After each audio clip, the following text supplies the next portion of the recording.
This is not the skull of a warrior killed in battle. This is the skull of a survivor. For centuries, archaeologists and explorers have been unearthing skulls like this from the windswept plains and mountains of ancient Peru. Skulls with massive, terrifying holes deliberately cut into them. The initial assumption was that they were the victims of a brutal, primitive ritual, a sacrifice to angry gods. But then they found skulls like this. Skulls where the gaping hole had been covered with a custom-fitted plate of gold or silver, a surgical implant, a 2,000-year-old cranioplasty. This discovery shattered our understanding of the ancient world. It presented a terrifying and profound riddle.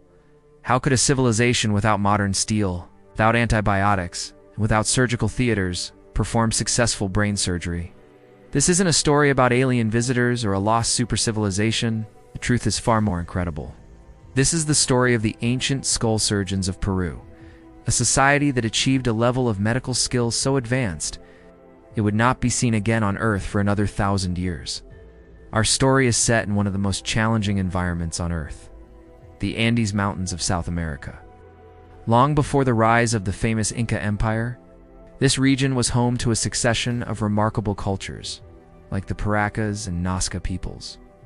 They thrived in the high-altitude deserts, creating the enigmatic Nazca lines and developing sophisticated irrigation and agriculture. They were a tough, resilient people, living in a tough, resilient land, and life was violent. Warfare was common, and the preferred weapons were not swords or arrows but slingshots and heavy clubs. These weapons produced a specific kind of injury, blunt force trauma to the head, leading to skull fractures, brain swelling, and agonizing pressure inside the cranium. For most of ancient history, this was a death sentence. But for the people of ancient Peru, it was a medical challenge they decided to solve. Their solution was a terrifying and audacious surgical procedure known as trepanation. The act of deliberately cutting a hole into the skull of a living person to relieve the deadly pressure on the brain. When the first trepanned skulls were discovered in the 19th century, European and American doctors were horrified. They viewed it as barbaric, a fatal form of tribal medicine. They assumed, based on their own experiences, that no one could possibly survive such an operation. In the American Civil War, for example, trepanation had a mortality rate of over 50%, even with metal saws and anesthesia. They assumed the Peruvian rate would be closer to 100%. But they were about to be proven spectacularly wrong. The proof of the Peruvian surgeon's incredible skill is written in the bone itself. Forensic anthropologists can look at a trepanned skull and know with certainty whether the patient survived. When a bone is cut, its edges are sharp and distinct. If the patient dies during or immediately after the procedure, those edges remain sharp. But if the patient lives for weeks, months, or years, the body's natural healing process kicks in.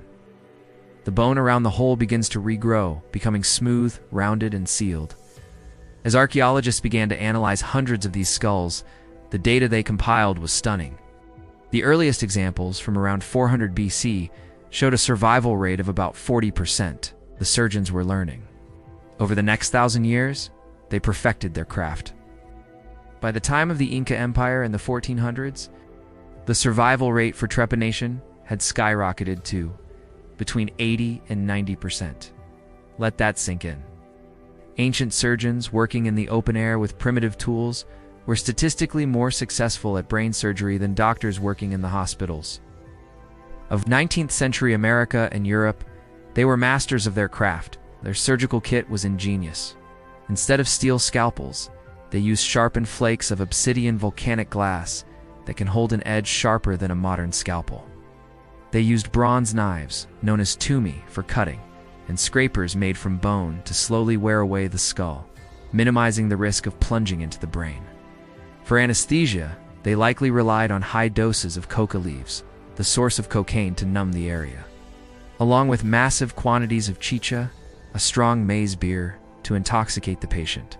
And for post-operative care, they used poultices and balms made from local plants with known antiseptic and healing properties. This wasn't a brutal ritual. It was a methodical, refined, and astonishingly effective medical practice. This mastery of surgery led them to the final mind-bending step in the procedure, the one that so closely mirrors modern medicine. For patients with very large skull fractures, Removing the broken bone fragments would leave a massive, unprotected hole over the brain. To solve this, the Incan surgeons developed a form of ancient cranioplasty. It would craft a custom-fitted plate made from hammered gold or silver and implant it over the hole, protecting the vulnerable brain beneath. This is the ancient skeleton with modern surgical implants. It is not a hoax. It is not evidence of aliens. It is, perhaps, something far more incredible, evidence of a purely human ingenuity that rose to a level we thought was impossible for its time.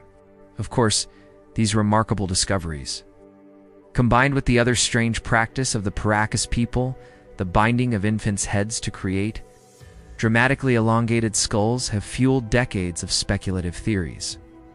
Ancient astronaut proponents have pointed to these skulls as proof of alien biology or intervention, claiming that only with alien knowledge could such advanced surgery be possible. But the evidence tells a different story. The elongated skulls are a well-understood form of cultural body modification, and the surgical success wasn't a gift from the stars. It was earned. It was the product of 1,000 years of human trial and error, 1,000 years of surgeons learning from their mistakes, passing down knowledge, and perfecting their techniques, generation after generation. The real story isn't about aliens. It's about the relentless, brilliant, and often forgotten history of human innovation. The skull surgeons of Peru force us to reconsider our entire view of the past. We have a tendency to see history as a straight line, a simple march of progress from primitive to modern. But these skulls prove that history is far more complex. They represent a peak of medical knowledge, a specialized skill that was developed, perfected, and then, with the fall of the Inca Empire to the Spanish conquistadors, completely lost. The knowledge vanished, and the world would have to wait centuries to rediscover it. Imagine the scene. A patient, conscious, held down by assistants, chewing a wad of coca leaves to numb the searing pain as a surgeon meticulously scrapes away at their skull. It's a testament not only to the skill of the surgeon, but to the incredible courage and trust of the patient. It speaks to a deep, fundamental human drive, the will to heal, to survive, and to care for one another even in the harshest of circumstances. These skulls are not morbid relics of a savage past. They're monuments to a forgotten chapter in medical history. They prove that our ancestors were not just superstitious primitives. They were pioneers, scientists, and lifesavers. The surgeons of ancient Peru show us a peak of medical knowledge that was lost to time. It leaves us with a humbling and profound question. What other impossible skills did ancient cultures possess? What other secrets about our own history are still buried beneath the earth, waiting to challenge everything we think we know about the capabilities of the human mind? If you were astonished by this lost medical knowledge, you must learn about the Antikythera mechanism, the 2,000-year-old analog computer found in a Roman shipwreck that shouldn't exist.